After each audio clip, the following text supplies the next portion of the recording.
suis ravi de vous retrouver aujourd'hui au Parc des Roches à Rochefort pour rencontrer une des pointures du football belge. Il a notamment remporté une Coupe de Belgique avec Malines en 2019 et il a rejoint le club de l'Union Rochefortoise en 2022. C'est tout simplement le meilleur buteur de l'histoire de l'Union Rochefortoise. Vous l'aurez peut-être deviné, c'est Mathieu Cornet qui nous fait le plaisir de revenir sur sa carrière, sa saison actuelle et sa blessure avec DA Media. Salut Mathieu. Salut, comment vas-tu? Ça va super. Ouais, super. Ben Mathieu, tout d'abord, comment tu vas? Voilà, tu as eu cette blessure le 28 septembre dernier face aux Zébras Élites, les jeunes du Sporting Charleroi. Comment se sont passés ces premiers jours après ta blessure qui, pour le rappel, on va le rappeler, c'était ta première grosse blessure dans ta longue carrière? C'est ça, écoute, les moments ont été un peu difficiles au début. Parce qu'on attendait déjà un résultat, je l'ai eu 2 jours après et voilà, quand ça a été confirmé que c'était les ligaments croisés, les 2 ménisques, c'était assez compliqué de gérer ça sur le moment, mais bon voilà, après je suis bien entouré, ici je suis vraiment content de l'évolution de mon genou et tout ça, donc franchement c'est top et voilà, mais c'est vrai que c'est un coup dur quand même parce que tout s'arrête du jour au lendemain. C'est vrai que voilà, autour de moi, beaucoup m'ont dit voilà, c'est la fin de carrière, c'est le moment de te préparer, de rentrer dans le staff. mais non, après voilà, je pense que c'est aussi le mental qui fait qu'aujourd'hui je suis déjà avancé sur mon évolution et en tout cas je bosse à fond pour essayer de revenir le plus vite possible. C'était quasi la saison de ta vie, on avait l'impression. 6 buts en 6 matchs tout simplement au début de la saison. Puis tout s'est arrêté comme ça avec cette qualification en 16e de finale historique pour l'Union Rochefortoise. C'est vrai que j'imagine que tout ça combiné, c'était assez dur à digérer. Oui, j'étais super bien parti. Après voilà, c'est sûr que à ce moment-là, il y avait moi qui avait marqué des buts pour l'équipe. Et ici, je suis vraiment content parce que ici, je vois que vraiment c'est une équipe qui bosse ensemble, c'est un peu tout le monde qui marque et ça me fait vraiment plaisir. Maintenant, voilà, c'est sûr que ce 16e de finale, j'aurais bien voulu jouer, surtout que c'était à Gand. C'était mon ancien entraîneur de Malines. J'en connaissais 2-3 aussi là. Et puis c'était aussi pour moi un test de voir si je pouvais toujours jouer contre une DA. Maintenant, voilà, c'est sûr que ça fait mal. Comme j'ai dit, tout s'arrête, que ce soit le boulot, que ce soit le football. Et ce qui fait vraiment très très mal, c'est de voir ses coéquipiers jouer et de ne pouvoir rien faire dans les moments où ça va un peu moins bien. Maintenant, c'est vrai que j'ai été opéré par un grand chirurgien qui est top là-dedans, donc peut-être que ça facilite les choses par rapport à mon évolution. Maintenant, c'est vrai que je vais essayer de revenir le plus vite possible, mais tout en prenant ça avec des pincettes, dans le sens où j'ai pas envie de me reblesser. Le temps de cicatrisation doit être là aussi. Maintenant, c'est sûr que j'aurai moins de pression si on est en play-off, parce que là, tu n'as plus ce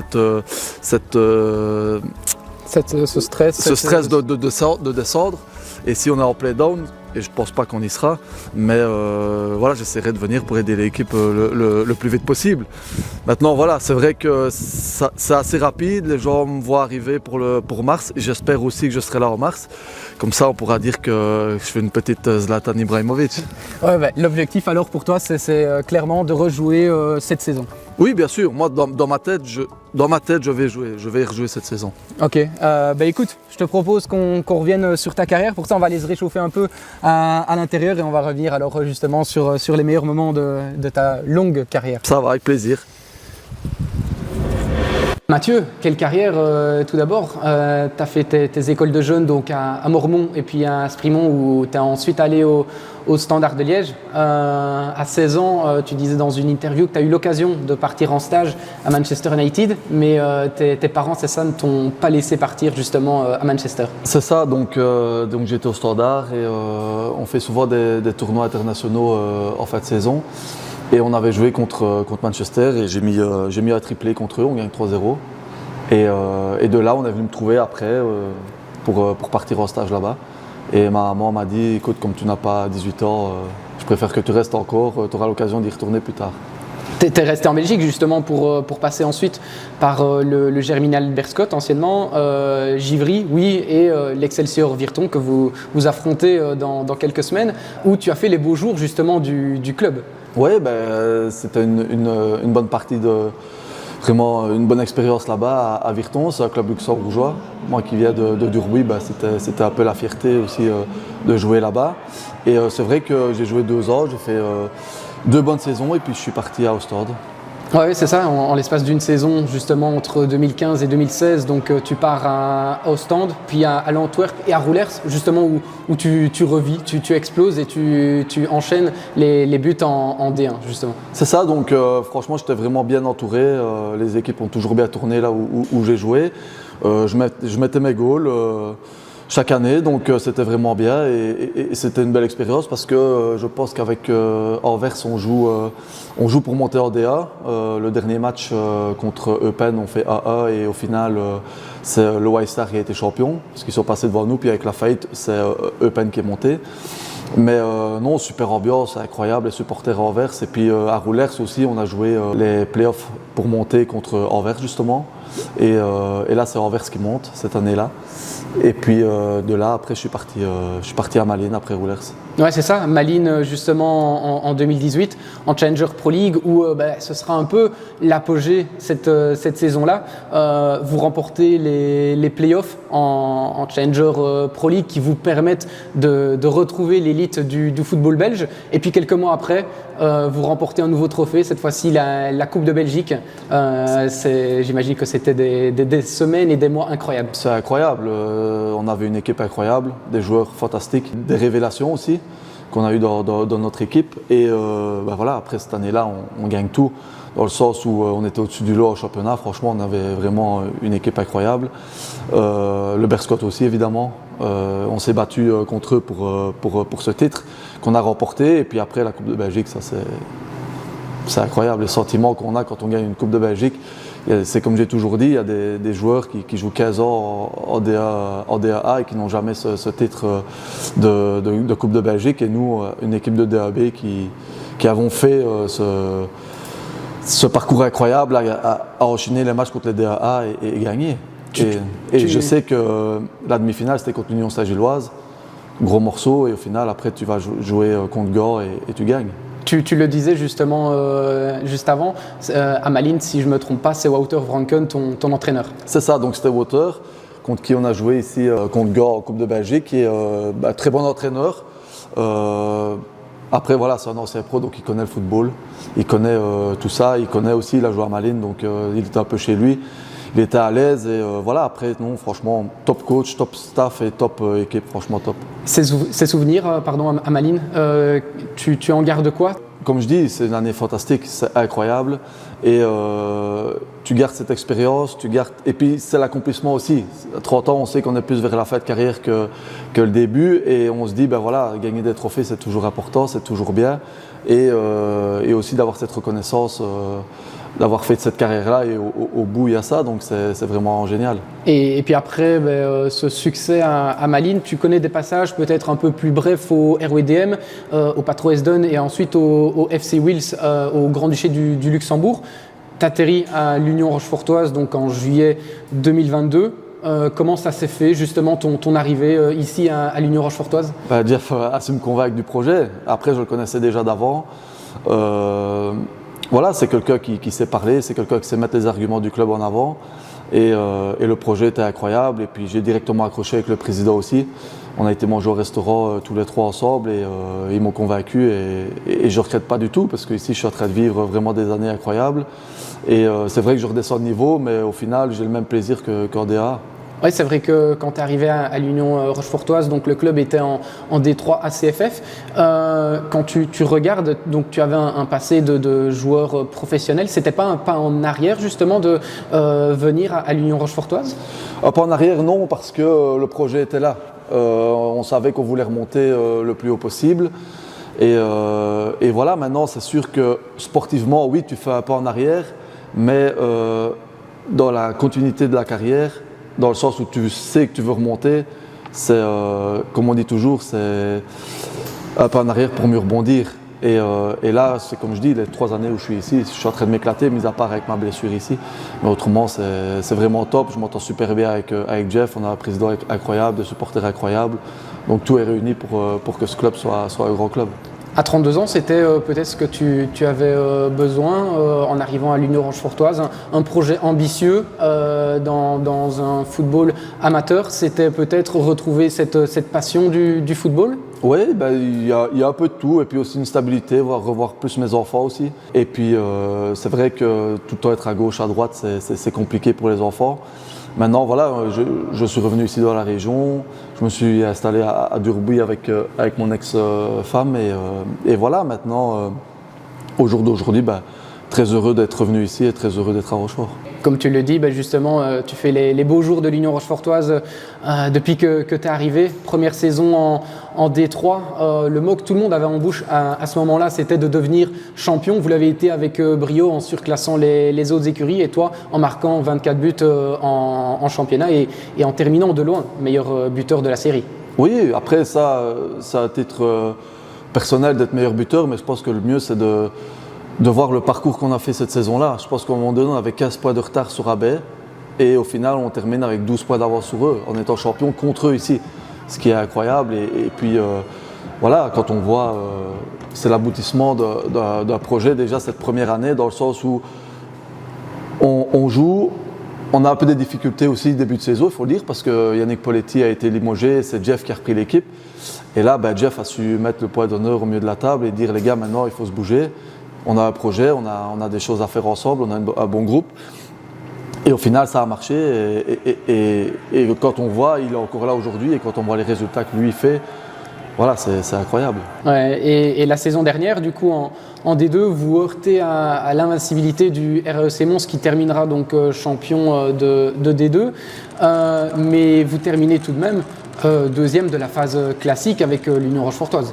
Oui, c'est ça. Après, voilà, je pense que Mons, c'est une très belle équipe. Même encore cette année, ils sont en tête du championnat. Nous, on était derrière l'année passée. Cette année-ci, on espère être sur le top 3. Quand on voit qu'on termine cette première partie de saison en boulet de canon, avant la trêve. Donc, non, voilà, Mons, c'est un peu notre bête noire pour le moment. Dans le sens où, oui, on a été gagné le titre de champion là-bas, mais autrement, on n'a jamais gagné contre eux. Même si le premier match de championnat, on devait gagner ce match. Ça devait être 3-0 pour nous à la mi-temps. Mais voilà, Mons, c'est une équipe solide, c'est une équipe qui a des qualités.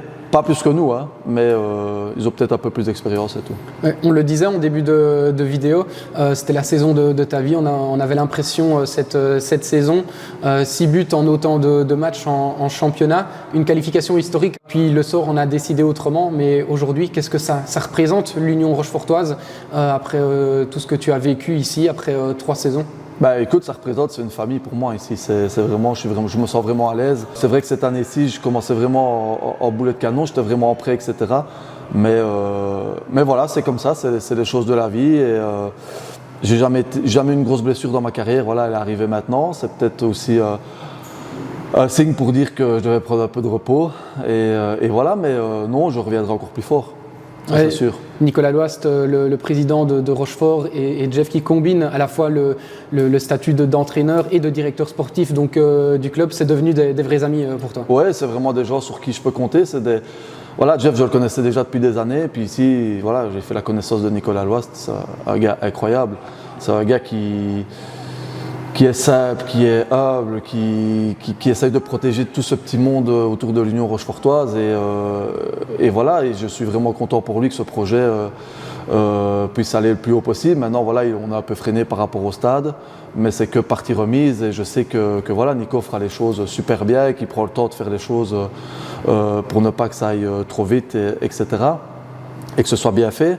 Et parlons de Jeff, Jeff c'est devenu vraiment un ami pour moi. C'est vraiment quelqu'un sur qui je peux compter. Je sais qu'il sera toujours là et voilà, je sais, et je leur dis à la caméra, ils pourront toujours compter sur moi. Dans le vestiaire aujourd'hui, comment tu te situes avec le noyau? Est-ce que tu es un peu le papa, le grand frère du noyau ou comment tu... Il y a 2-3 joueurs qui m'appellent papa dans le vestiaire. Qui ça? Nathan, etc.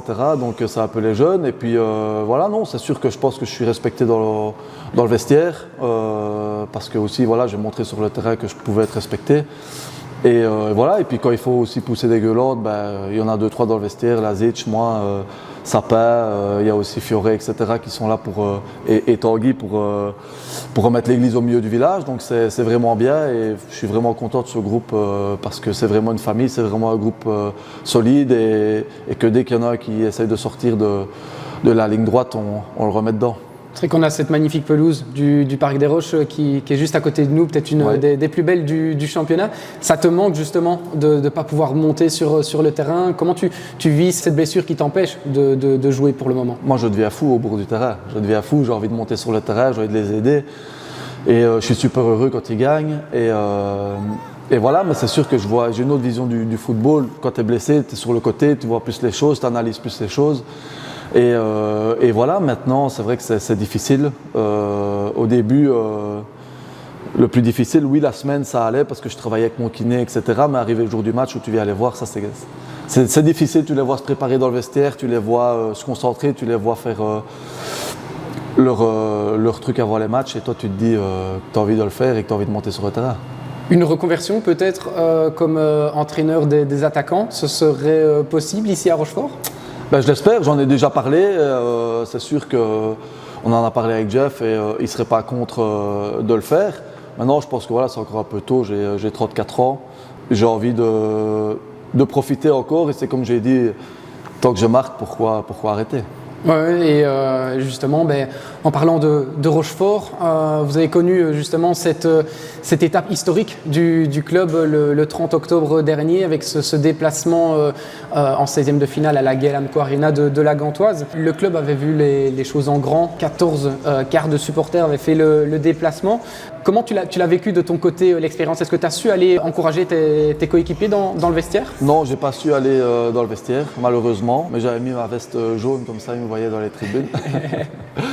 Et voilà, oui, c'est sûr que après, quand ils sont rentrés sur le match, ils m'ont salué, etc., parce qu'ils m'ont reconnu dans la tribune, mais c'est vrai que les choses ont été faites super bien, et les supporters étaient là, c'est incroyable.